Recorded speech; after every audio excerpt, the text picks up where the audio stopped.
여러분 잘 아시다시피 갤럭시 S는 이제 그 삼성전자의 그 모바일 디바이스 관련해서 가장 주력 제품이죠.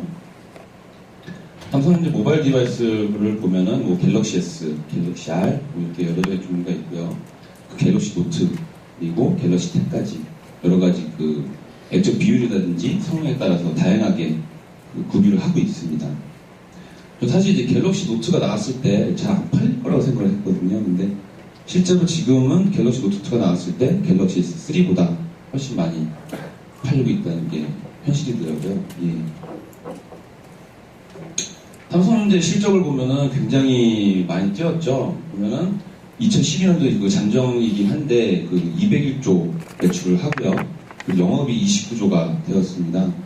이 금액은 이제 그 글로벌 IT 기업 중에서 201조를 한 기업은 그 삼성도 대표적이고요. 그리고 영업이익 같은 경우는 이제 애플이 아직까지는 가장 많은 영업이익을 남기고 있지만 그 삼성이 이제 그 뒤를 따라잡았죠. 그러니까 결론적으로 얘기했을 때 MS보다 IBM보다 훨씬 많은 이익을 올리고 있습니다. 그런데 여러분 잘 아시다시피 갤럭시 S가 어떤 일이 있었죠? 가장 많은 이슈가 되고 있긴 한데요. 그 애플에서 특허 침해 소송을 제기했었죠. 그 특허뿐만 아니라 그 자신의 디자인을 도용했다는 내용으로 거의 그 네덜란드, 독일, 유럽, 호주, 우리나라뿐만 아니라 미국에서도 이제 소송을 제기했습니다. 그 결과로 해가지고 이제 많이 요즘 또 이슈가 돼서 판결이 나오고 있죠. 판결이 나오고 있는데 이제 자국 기업을 보호하자는 취지가 굉장히 많거든요. 법 자체가. 그래서 다른 나라에서는 이제 그 서로 특허 침해다 라고 판결이 난 거 있고 침해가 아니다고 여러 가지 판결이 나오면서 이제 미국 같은 경우는 이상하게도 특허 침해다, 디자인권 침해다 라고 결론이 났습니다. 이거와 같은 경우는 이제 애플이 그 미국 회사이기 때문에 자국민을 더 보호하는 취지에서 더 이렇게 결과가 나왔다 볼 수가 있는데요. 근데 여러 나라에서 판결이 그렇게 안 나왔기 때문에 판결은 또 이제 좀 지켜봐야 될 것 같고요. 네. 이렇게 그 소송이 걸리면서 이제 삼성 같은 경우는 좀 약간 타격이 있었겠죠. 특허 침해 소송이 걸리면서 특허 침해로 판정이 났을 때 그만큼 그 제품 판매한 만큼 또 이제 그 손해배상을 해줘야 하기 때문에 제품 판매에도 굉장히 그 큰 영향을 미쳤고요. 그만큼 이제 또 이슈가 굉장히 커지고 있습니다. 또 어제 보니까 이제 그 미국에서 판결이 나왔는데 미국 같은 경우는 이제 손해배상, 특허 침해 손해배상 규정에서 그 징벌적 규정이 있습니다. 그러니까 고의적으로 특허를 침해했을 때는 그 특허 손해배상액의 3배를 지불해야 되는 거죠. 근데 어제 판결에 나왔을 때는 이제 그 징벌적 규정은 적용이 안 된다라고 나왔기 때문에 어느 정도 삼성이 유리한 입장을 차지하고 있습니다. 예. 여러분들 그 삼성하고 애플 같은 경우는 굉장히 큰 기업이고 글로벌에서도 이제 그 잘 알려진 기업이기 때문에 이제 특허 소송이 세계의 소송이라고 하죠. 이렇게 해가지고 많이 알려졌는데요. 여러분들이 이렇게 잘 아시는 이유가 삼성 애플이 굉장히 큰 회사이기 때문에 여러분 잘 아실 겁니다. 근데 어떻게 보면 이제 특허라는 게 그 특허 소송이 대기업 위주로만 돌아가는 거는 아니거든요. 저희가 이제 삼성 애플은 굉장히 많이 알고 있기 때문에 저희가 이렇게 이슈가 될 수 있는데 실제로는 그렇지 않습니다. 여러분 아시는 분도 있고 모르시는 분도 계실 텐데요. 슈프리마라는 회사가 있습니다. 바이오 인식 솔루션 업체인데요. 여기 같은 경우는 이제 크로스 매치사랑 이제 미국에서 특허 소송을 해가지고 2년 동안 공방을 계속 해왔는데 좋은 결과를 얻었습니다. 그 슈프리마사가 이제 그 슈프리마사에게 유리한 결론을 얻기는 했는데요. 실제로 거기에 들어간 소송 비용은 48억 원 정도가 소요가 됐다고 하더라고요. 특허 하나 때문에 그 정도의 비용이 소요가 된 거죠. 그리고 이녹스사 같은 경우는 이 중소기업인데 그 대만에 진출을 하려고 준비를 하고 있었습니다. 근데 히타치 화성이라는 회사에서 다시 이제 특허 소송을 제기했죠. 그래서 결론은 대만 진출에 약간 제동이 걸린 상황이고요. 그만큼 이제 대기업뿐만 아니라 중소기업에서도 이렇게 특허가 이슈가 되고 있습니다. 실제로 통계를 보면은 어떻게 되어 있냐면요. 그 중견기업 대상으로 하는 특허 소송이 좀 많아지고 있는 추세입니다. 실제로 대기업은 약간 줄어들고 있는 추세인데요. 이거 같은 경우는 왜 그럴까요? 오히려 대기업이 더 많이 증가할 것만도 한데 실제로는 중소 중견기업이 더 늘어나고 있다. 이제 대기업 같은 경우는 이제 크로스 라이센싱이라는 그 제도를 이용해서 방어도 하고 실제로 많은 특허를 보유를 해가지고 그 전략적으로 이런 소송을 피해가고 있습니다. 근데 우리나라 중소중견기업 같은 경우는 아직까지 그런 이제 역량이 부족하기 때문에 그런 부분에서 많이 좀 미흡해서 이제 그 소송이 증가하고 있는 추세로 가고 있는 거죠. 그러니까 실제로 이제 여러분이 생각하실 때 특허가 대기업만 하는 거다. 돈이 많은 대기업이나 하는 거다라고 생각하실 수 있는데 점점 이제 중소 중견기업까지 특허에 대한 그 영향력이 커지고 있는 게 현실입니다. 자, 지금 제가 말씀드린 건 특허를 굉장히 이슈로 말씀을 드렸는데요. 실제 특허 같은 경우는 지식재산의 일부입니다. 그러니까 지식재산이 더 큰 개념이고 그 안에 특허가 있다고 보시면 될 것 같습니다. 여러분한테 그 지식재산이 어떤 것인지 한번 말씀드리고 넘어가야 될 것 같은데요. 이제 지식재산이라는 것은 인텔렉처 프로퍼티라고 IP라고도 얘기를 합니다. 그래서 인간의 지적 창작의 결과물로 소유가치 있는 무형의 자산으로 되어 있죠. 이렇게 정의가 되어 있습니다. 굉장히 넓은 개념이죠. 지적 창작의 결과물이라는 것도 기술이 될 수도 있고 아니면은 여러분 잘 아시다시피 캐릭터가 될 수도 있는 거고 굉장히 큰 개념으로 보시면 될 것 같습니다. 그래서 2011년도에 그 지식재산 기본법이 발효가 됐는데요. 이 지식재산 기본법에서 정의를 할 때 지식재산이란 인간의 창조적 활동 경험, 거기다 지식, 정보, 기술, 사상의 감정, 표현 굉장히 넓은 범위로 포함을 하고 있습니다. 그래서 여러분이 인식을 하실 때 지식재산 하면은 특허라고 생각하실 수 있는데 그거보다 훨씬 큰 개념으로 보시면 될 것 같습니다. 그렇다면 지식재산이라는 게 있는데 왜 법으로 이거를 보호를 하면서 이렇게 필요성이 생겼을까요? 지식재산이라는 거는 굉장히 이제 어떻게 보면 관념의 대상이기 때문에 형상이 없습니다. 아까 말씀드린 무형의 자산인데요. 인간의 그 지식재산권이 없다면 어떤 패단인지 말씀을 좀 드리겠습니다. 지식재산권은 만약에 이제 그 경비행기를 예를 들었는데요. 어떤 사람이 이제 개인용 비행기를 상업화했습니다. 물론 여러분 잘 아시다시피 제품을 만들 때는 굉장히 많은 그 시행착오를 겪고 또 이제 시제품을 만들고 하면서 돈이 많이 들어가잖아요. 그죠? 그렇게 열심히 해서 개인용 비행기 출시를 했는데 복제품이 많이 나온다. 자신이 개발한 그 내용에 대해서 보고를 못 받고 복제품이 나온다 했을 때는 결국에 그 사람은 이제 그 복제품에 의해서 시장에 선점도 못하고 결국은 빚쟁이가 되고 하면서 점점 사람들이 발명 안 하겠죠. 기술 개발 안 합니다. 남들 거 뺏겨서 쓰면 되는데 굳이 내가 할 필요가 뭐가 있냐라고 인식을 할 수가 있어요.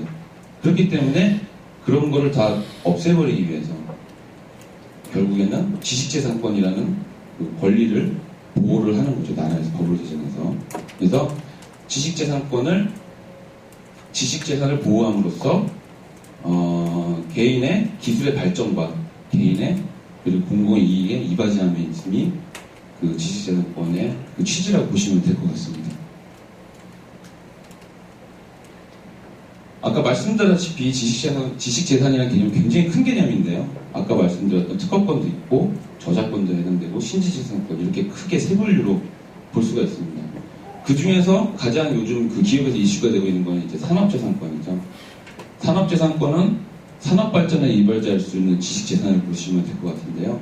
산업재산권에는 특허권, 실용신앙권, 상표권, 디자인권 이렇게 네 가지가 있습니다. 여러분 다 아실 거라 생각이 드는데요. 신지식재산권은 이 그 두 가지 부류에서 포함되지 않지만 실제로 반도체 배치 설계라든지 아니면은 그 프로그램 보호법 이제 그 저작권 쪽으로 이제 편입되긴 했는데요. 그런 쪽이 신지식재산권을 보시면 될 것 같습니다. 아까 말씀드린 대로 그 산업재산권에는 특허와 실용신안, 디자인, 상표가 있습니다. 그래서 개략적으로 이들이 어떤 차이가 있는지 좀 말씀을 드리겠습니다. 가장 헷갈리실 게 아마 그 특허랑 실용신안이실 것 같아요. 이제 특허 같은 경우는 발명을 대상으로 합니다. 발명을 대상으로 하고 실용신안은 보안을 대상으로 합니다. 그 둘의 차이는 어떤 게 있냐면요. 실용신안은 발명은 그 기술적 사상의 창작으로서 보도한 것을 요구하지만 실용신안은 기술적 창작이면은 족한 것으로 해서 약간의 발명이 계량 정도가 낮은 걸로 보시면 될 것 같습니다. 그 정도 차이가 있는 거죠. 그래서 예를 들었을 때 ABS 브레이크 시스템 기술, 아니면 지능 평가 시스템 기술, 말만 들어도 약간 좀 어려운 기술이죠. 그런 부분이 있고, 실용 신화는 자동차 백멜로 쿠폴더, 약간은 발명의 개념이 낮은 개념을 보시면 될 것 같습니다. 뭐 디자인은 여러분 잘 아시다시피 차체 형상이라든지 전방 헤드램프 형상 이런 부분이 될 수가 있고요. 상표 같은 거는 이 차가 지금 SM5죠. SM5라는 그 제품에 대한 명칭이 될 수가 있겠죠. 자, 우리나라 같은 경우는 그 IP5강에 해당됩니다. 특허 출원 건수가 세계 5위 안에 드는 굉장히 활발한 IP 활동이 활발한 나라를 볼 수가 있죠. 그 IP5강 같은 경우는 미국, 중국, 유럽, 일본, 그리고 우리나라를 포함해서 이렇게 정의가 되고 있고요. 이 보시면 이제 PCT 출원 건수인데요. 해외 출원 건수를 보시면 될 것 같은데, 지금 해외 출원 건수가 우리나라 굉장히 지금 좀 작아 보이긴 하는데요. 이제 수치적으로 봤을 때는 굉장히 많이 증가를 하고 있습니다. 근데 아직까지는 뭐 미국이라든지 다른 나라에는 약간 낮긴 하지만 그만큼 IP 활동이 활발히 진행되고 있습니다. 예, 그럼에도 불구하고 아직까지 기술 수지가 적자를 면치 못하고 있습니다. 그런 부분은 왜 그럴까요? 기술 수지는 이제 기술을 도입하고 기술을 수출했을 때 그 차이를 볼 수가 있겠죠. 근데 우리나라 이게 특허 활동을 활발하게 하고 있지만 아직까지 그 핵심 기술, 원천 기술에 대한 확보는 아직 부족하고, 그런 부분에 따라서 기술 수지가 계속 적자를 면치 못하고 있다고 보시면 될 것 같습니다. 네, 향후에는 우리나라도 기술 발전하면서 이제 수지가 점점 좋아질 걸로 저희가 예측을 할 수 있겠죠. 예, 그러면 이제는 이제 지식재산이 기업 경영에 어떤 영향을 미치고 있는지, 그리고 또 어떤 비중을 차지하고 있는지 좀 간단히 말씀을 드리겠습니다. 여러분 질레트 잘 아시죠? 질레트 하면 이제 그 면도기 생각나실 텐데, 질레트는 그 여자분들까지 다 면도기 안 쓰시는데 다 알고 계시잖아요. 그죠? 굉장히 유명한 기업입니다. 질레트사는 2005년도에 P&G에 인수가 되었는데요. 그때 그 570억 달러의 인수가 됐습니다. 근데 실제로 살펴봤을 때 질레트사의 장부 가치는 28억 달러에 불과했습니다. 장부 가치는 이제 장부상에 기재된 그 땅이라든지 부동산이라든지 그 장부상에 기재된 가치만 따졌을 때는 28억 달러밖에 안 했는데요. 실제로 P&G가 인수를 했을 때는 570억 달러 인수를 했죠. 그러면은 그 나머지 가치는 어디서 나온 걸까요? 나머지 542억 달러라는 돈은 장부에는 없지만 질레트사가 영업활동을 하면서 얻은 브랜드 이미지라든지, 그리고 기술 개발을 하면서 얻은 특허권, 상표라든지 그런 거에서 모든 그 무형자산이 포함되어 있는 금액을 볼 수가 있죠.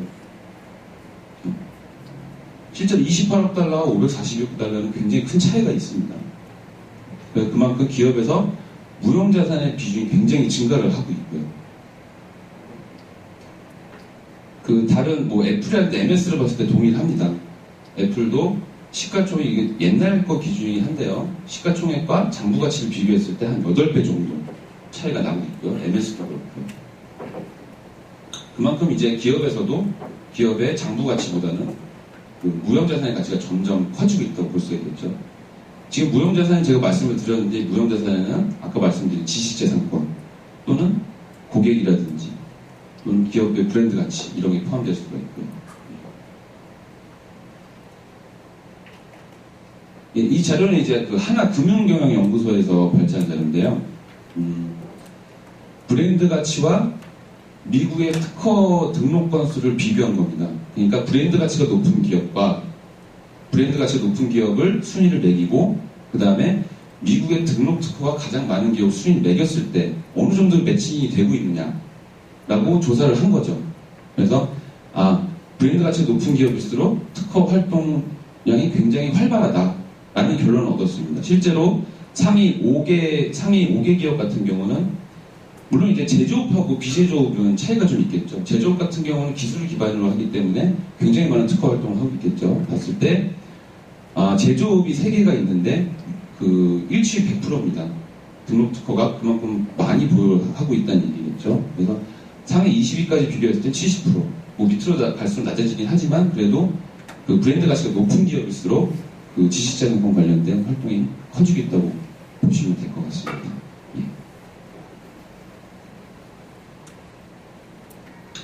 여러분들 잘 아시겠지만 이제 구글이 2010년도에 모토로라 모빌리티사를 인수를 했습니다. 아까 질레트랑 비슷한 케이스라 보시면 될 것 같은데요. 그때 인수 비용이 125억 불이었습니다. 근데 모토로라 모빌리티사의 실제 시가총액은 72억 불에 불과했죠. 그럼 이 125억 불이라는 얘기는 어디서 나왔을까요? 아까도 말씀드렸다시피 뭐 무형자산의 크기라든지 브랜드 가치라든지 그런 게 포함될 수 있는데 구글에서는 이렇게 얘기를 하고 있습니다. 우리가 125억 불을 주고 모토로라 모빌리티사를 인수한 이유는 여기 보시면 보유 특허가 17,000건이 있습니다. 17,000건 중에서도 핵심 특허가 18건이 있는데요. 그 핵심 특허 18건을 가져가기 위해서 125억 불을 지불했다라고 얘기를 하고 있습니다. 어떻게 보면 이제 모토로라 모빌리티사는 뭐 이제 기업에 대한 이미지나 그런 것도 굉장히 클 수가 있는데 그렇지만 구글에서는 그런 것들을 포함하지만 가장 핵심적인 부분은 특허였다라고 얘기를 하고 있죠. 그러니까 기업의 그 모토로라 모빌리티사의 가치는 대부분 이제 특허로 인정받는 케이스라 볼 수가 있습니다.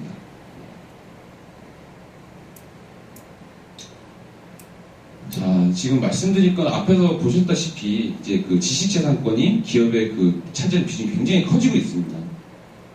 물론 지금 계속 예를 든 게 대기업 위주로 예를 들었지만 실제로 아까 말씀드린 대로 중소기업에서도 지금 특허 관련된 이슈가 굉장히 커지고 있고요. 그걸 봤을 때 그러면 어떻게 지식재산권을 활용할 수 있을까라고 고민을 좀 많이 하셔야 될 것 같습니다. 고민을 많이 하시고 여기서는 제가 그 지식재산권 어떻게 활용할 수 있는지에 대해서 간략히 설명을 드리겠습니다. 예, 지금 지식재산권 중에서 가장 이슈가 많은 부분이 특허잖아요. 그래서 특허권을 예를 들겠습니다. 자, 특허권을 보유하고 있을 때 어떻게 활용할 수 있을까요? 저는 크게 세 가지로 나눴거든요. 공격적인 측면, 방어적인 측면, 그리고 자산으로서의 활용, 이렇게 세 가지로 나눴습니다. 아까 말씀드렸듯이 지식재산권은 그 자신의 특허라든지 기술을 독점적으로 실수할 수 있도록 그 권리를 보장해 주는 거죠. 가장 기본적으로 그 기업이 개발한 기술은 자기가 독보적으로 사용할 수 있다라는 개념이 들어갔기 때문에 다른 사람이 쓰지 못하도록 특허 침해 금지 청구를 할 수 있고요. 또 침해가 있었을 때는 당연히 손해배상을 청구를 할 수 있습니다.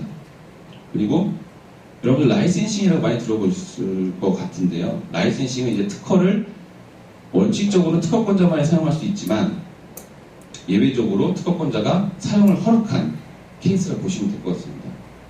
그래, 너도 같이 쓰자 라고 얘기해서 그만큼의 대가를 지불하게 되는 거죠. 그래서 특허 라이센싱 이 측면에서 그 이득을 볼 수가 있고요. 침해금지 가처분이라는 것은 이제 그 특허 침해가 있었을 때 이제 제품이 계속 팔리면 안 되잖아요, 시장에서. 그래서 제품을 팔지 못하도록 법원에 신청을 하는 겁니다. 그래서 공격적으로 다른 그 침해 제품이 시장에 나오지 못하도록 막는 제도라고 보시면 될 것 같습니다.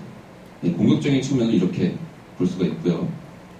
당연히 이제 방어적인 측면에서는 특허권자는 특허를 독점적으로 실시할 수 있기 때문에 자기가 특허 기술을 자유롭게 실시할 수 있는 부분이 있고요. 그리고 당연히 특허권이 있음으로 해서 후발업체가 시장에 들어오는 것을 막을 수도 있고요. 그리고 특허 보유의 소송 방지 및 소송 시 크로스 라이센스 전략 등을 활용할 수가 있습니다. 여러분 아까 그 삼성하고 애플 예를 제가 들었는데요. 삼성에서 애플이 삼성에다 제소를 했을 때 삼성에서 가만히 있었나요? 아니죠. 그죠? 삼성이 똑같이 소송을 걸었습니다. 그렇게 할 수 있는 이유는 굉장히 많은 특허를 보유하고 있었기 때문에 소송을 걸 수가 있겠죠. 그죠? 원칙적으로 봤을 때는 이제 경쟁업체끼리 소송을 거는 게 굉장히 리스크가 큽니다. 왜냐하면은 그 서로 애플이라든지 삼성이라든지 이런 대기업 같은 경우는 서로 특허를 굉장히 많이 보유하고 있기 때문에 서로가 어떤 특허를 침해하고 있는지 사실 찾기 굉장히 힘듭니다. 그렇기 때문에 서로 이제 소송을 거는 게 굉장히 좀 어려운 상황이기도 하고요. 그런데도 애플에서는 과감하게 소송을 걸었죠.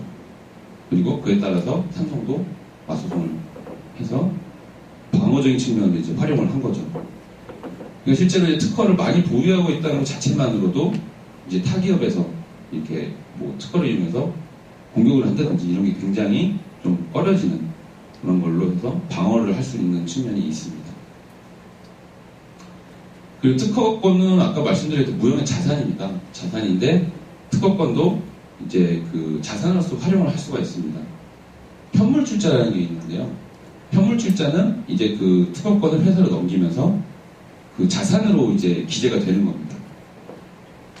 그러니까 이제 어떻게 보면 기술을 기반으로 해서 그 자산을 증대시키는 효과를 보실 수 있는 거죠. 그래서 자산으로서도 특허를 활용할 수가 있다라고 보시면 될 것 같습니다. 예, 여러분 그 특허 활용을 가장 잘하는 회사로 제가 다이슨을 뽑고 있는데요. 여러분 날개 없는 선풍기 잘 아시죠? 예, 날개 없는 선풍기는 다이슨사의 그 제품입니다. 여러분 다이슨사 하면 날개 없는 선풍기도 있는데 뭐가 또 있을까요? 네, 청소기도 있고 실제로 냉장고도 만들고 가전제품을 굉장히 다양하게 만들고 있습니다. 다이슨사 같은 경우도 처음에는 작게 시작을 했죠. 연구 개발을 하고 엄청나게 투자를 했습니다. 근데 다이슨은 그 굉장히 어려운 시기를 겪으면서도 특허 활동을 좀 등한시하지 않았어요. 그래서 기반 기술을 계속 특허권을 확보를 하고 그 특허 포트폴리오를 잘 구축을 해놨죠. 그렇기 때문에 나중에 그 청소기 관련된 기술에 관련해서 그 다른 대기업이 특허 침해를 한 경우가 있었어요. 실제로 이건 다이슨사의 홈페이지에 가보시면은 카탈로그가 있습니다. 특허의 악몽이라고 해가지고요. 굉장히 어려운 시기에도 특허를 등한시하지 않고 계속 활동을 하면서 결국에는 대기업의 그 시장 진입을 막고 해서 다이슨이 클 수가 있었죠. 예. 지금 날개 없는 선풍기 같은 경우 2011년도에 우리나라에 들어왔는데요. 이 굉장히 좀 이슈가 됐죠. 예, 날개가 없으면서 바람이 나온다 해가지고 굉장히 이슈가 됐는데 이게 이슈가 되니까 이제 그 유사 모방 상품이 굉장히 많이 나왔습니다. 많이 나오고 실제로 판매가 되기도 했고요. 그래서 다이슨사는 어떻게 했냐면은 이제 특허를 14개 정도 14개 정도 이제 등록을 받아놓고 실제로 그 경쟁업체들한테 경고장을 발송을 했습니다. 해가지고 너희들 이런 기술을 가지고 제품을 시장에 내놓지 말라고 얘기를 한 거죠. 얘기를 해서 다이슨은 지금 현재 그 날개 없는 선풍기 시장에 우리나라에서 독보적으로 사업 운영을 하고 있습니다. 그래서 이게 공격적인 측면에서 활용을 하고 있다는 걸 볼 수가 있겠죠. 가장 기본적인 그 특허의 활용입니다. 또 이제 특허의 활용적인 측면을 봤을 때 여러분 이렇게 특허 괴물이라는 얘기 혹시 들어보셨나요? 안 들어보셨나요? 예. 이제 많이 들어보실 거라 생각이 드는데요. 이제 특허 괴물이라는 거는 그 기업에서 그 절대 제품을 생산하지 않습니다. 아니면서 특허만을 매입하는 거죠. 특허만을 매입하고 그 특허를 기반으로 소송을 통해서 이제 그 수익을 창출하는 회사를 보시면 될 것 같습니다. 이렇게 돼 있죠. 보유하고 있는 특허를 현재 실시하고 있지도 않고 미래에도 실시할 의사가 없으며 대부분 과거에도 실시한 적은 없으나 특허로 막대한 수익을 거두려는 자들을 특허 괴물이라고 합니다. 실은 권리 행사만 하는 거죠. 아까 말씀드린 아까 예를 들은 그 삼성 애플 같은 경우는 서로 맞소송을 제기했죠. 그게 가능했던 이유는 서로 제품을 생산합니다. 기술을 쓰기 때문에 서로 이제 그 소송을 걸 수가 있었는데요. 그렇지만 얘네들은 이제 특허를 갖고는 있지만 제품 생산을 안 하고 있습니다. 실시를 안 하는 거죠. 그렇기 때문에 소송을 걸릴 위험은 없는 거죠. 없지만 내가 기술을 특허를 갖고 있기 때문에 다른 데다가 소송을 제기할 수 있는 거죠. 예. 그렇게 해서 이제 수익을 발생시키는 게 그 특허 괴물이라고 보시면 될 것 같습니다. 예. 보시면은 이제 그 외부에는 크게 알려지지 않은 그런 상황이기도 한데요. 뭐 인터디지털이라든지 램버스, 인텔렉츄얼 벤처스 이런 회사들이 이제 우리나라 대기업을 상대로 이제 소송을 거는 거죠. 이 기업들은 제품 생산하지 않기 때문에 다시 역소송 걸릴 위험이 없습니다. 그냥 제소만 하는 거죠, 계속. 해서 결국에는 2012년에 4억 달러 이런 돈을 계속 지불을 했습니다. 예. 이렇게 특허를 어떻게 보면 안 좋은 측면이기도 합니다. 그렇긴 한데 이렇게 특허를 활용해서도 이런 비즈니스 모델을 만들 수 있는 시대가 온 거죠. 네. 그만큼 이제 그 지식재산에 관련된 사항이 굉장히 큰 이슈가 되고 있다고 볼 수가 있고요.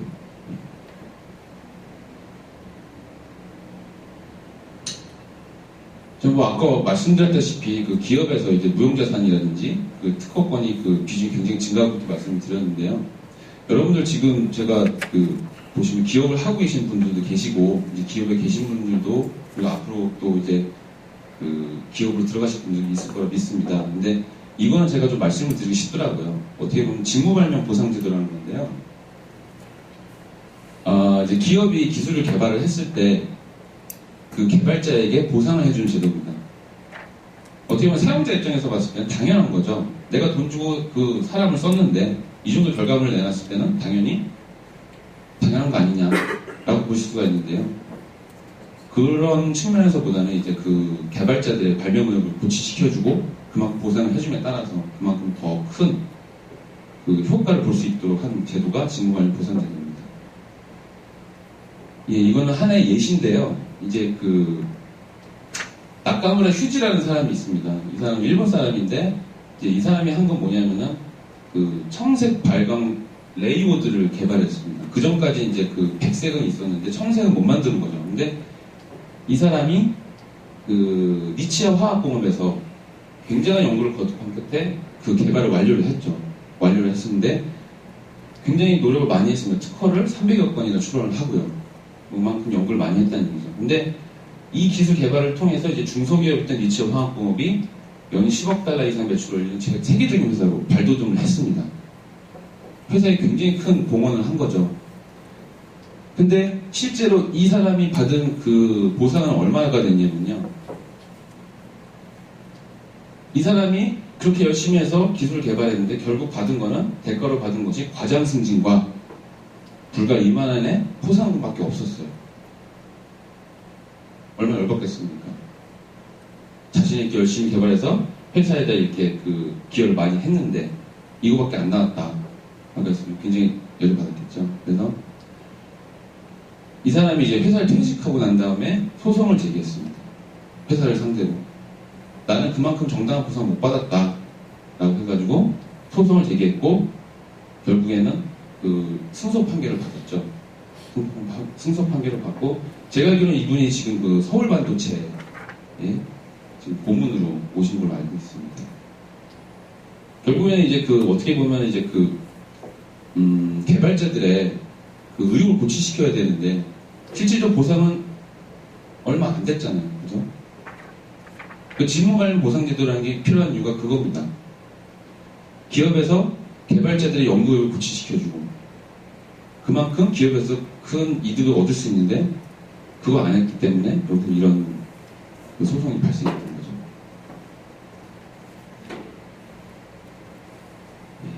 이건 한 신문 기사인데요. 이제 그 연구원들, 공공 연구기관들의 그 연봉 조사를 했습니다. 연봉 조사를 했는데 실제로 어떠한 그 연구원이 연봉을 14억을 받았습니다. 연봉을 14억을 받았는데 여기에 14억에 대한 대가는 어떤 게 있었냐면 기술 이전에 따른 인센티브 성과급을 13억 원을 받았어요. 네. 이 사람들은 이제 기사의 취지는 그거였죠. 이제 연구원들이 그 연봉이 너무 높다, 필요성이 높다라고 얘기를 했는데 실제로 이거는 그 자신의 연구 결과를 상용화함으로써 그만큼의 보상을 받은 겁니다. 정당한 보상이긴 하지만 기사에서 그렇게 안 나왔죠. 약간 왜곡된 내용이긴 합니다. 결론적으로 얘기했을 때 이제 그 직무발명 보상을 받으면서 어떻게 보면 지금 요즘 이공계 기피 현상이 많이 일어나고 있었죠. 연구자들이 대접을 못 받고 다들 이제 그 돈이 안 되니까 다시 문과 쪽으로 지원을 하는 그런 현상이 많이 발생을 했는데요.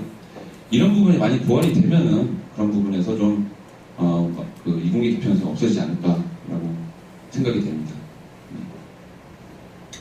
이거는 뭐 직무발명이 어떻게 해야 되는지에 대해서 기본적으로 말씀드리는데 한번 읽어보시면 될 것 같습니다. 직무에 관한 발명이고 업무범위에 속하고 현재 또는 과거의 직무에 속하는 발명이 할 것 이 정도만 그 만족을 하면 직무발명에 해당된다 라고 보시면 될 것 같아요. 아까도 말씀드렸다시피 직무발명 보상제도는 이제 그 정당한 그 발명에 대해서 지속적인 그 정당한 보상을 해주고요. 그걸 통해서 연구를 고취시켜주고 그 다음에 우수한 기술을 개발하고 그에 따른 회사이익이 증대되면서 다시 R&D에 투자된다. 해서 합리적인 그 R&D 선순환 구조를 만들기 위해서도 이런 제도가 필요하다라는 것을 말씀드립니다.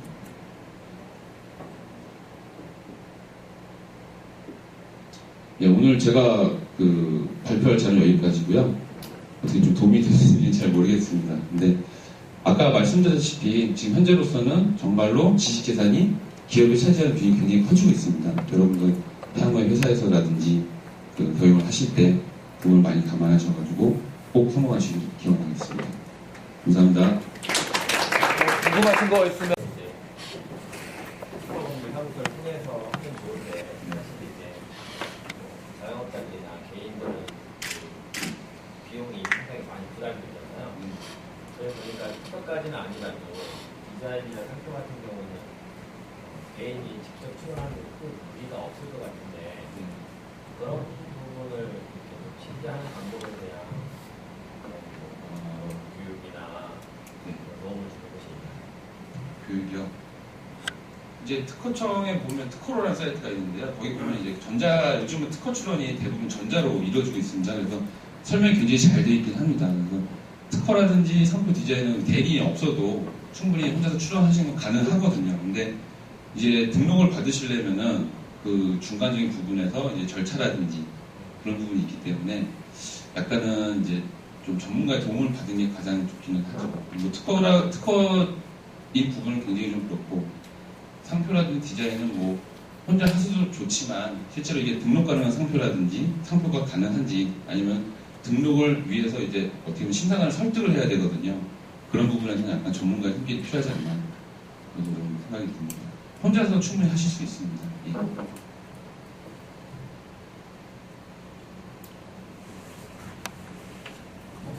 다른 분